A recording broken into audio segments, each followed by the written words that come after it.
Bonjour bien-aimés de Dieu. De nos jours, il est souvent question de gérer son temps, son argent, son poids. Mais qu'en est-il de nos pensées? Ne devrions-nous pas aussi prendre soin de nos pensées et les gérer plus que toute autre chose? Notre verset du jour vient de 2 Corinthiens au chapitre 10, verset 5, où l'apôtre Paul déclare « Nous amenons toute pensée captive à l'obéissance au Christ ». Bien-aimés, soyons attentifs à ce que nous laissons entrer dans nos pensées, car nos pensées façonnent notre vie.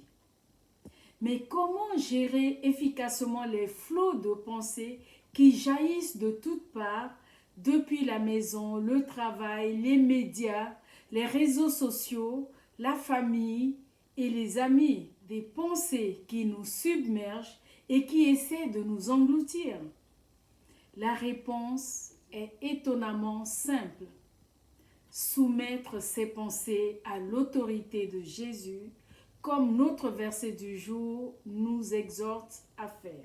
Jésus déclare lui-même en Matthieu 28, 18, « Tout pouvoir m'a été donné dans le ciel et sur la terre », c'est-à-dire qu'il a le contrôle sur tout dans le ciel et sur la terre. Il a le dernier mot sur tout, y compris sur nos pensées, si nous nous soumettons à son autorité.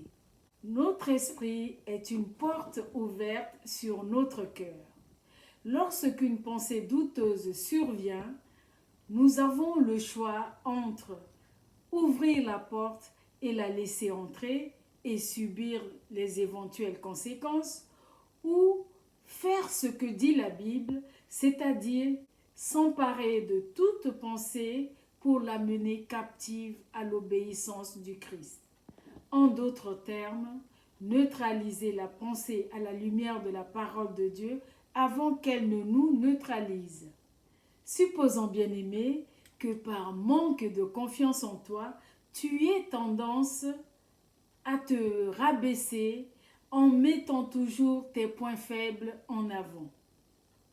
En tant que nouvelle créature en Christ, conduite par son esprit, au lieu d'ouvrir la porte à la pensée que tu es nul et t'enfermer dans cette pensée négative, tu dois au contraire attraper cette pensée et la soumettre au Seigneur pour avoir son avis sur cette question.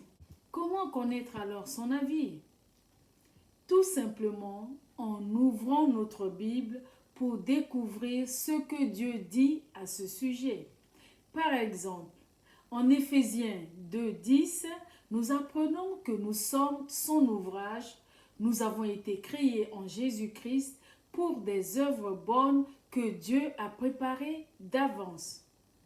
Ou également cette merveilleuse promesse en Romains chapitre 8 verset 1 qui dit « Il n'y a donc maintenant aucune condamnation pour ceux qui sont en Jésus-Christ ».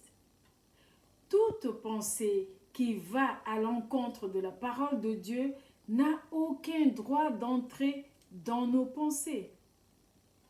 Et pour qu'il en soit ainsi, il est important de comprendre que nous devons examiner à la lumière de la parole de Dieu toutes les pensées qui nous traversent l'esprit et déterminer si nous devons l'entretenir ou la rejeter ou encore la remplacer par des aspirations et attitudes pieuses avec l'aide du Saint-Esprit, notre conseiller. Bien-aimé, t'arrive-t-il d'être tenté de haïr quelqu'un ou de vouloir te venger de quelqu'un pour différentes raisons?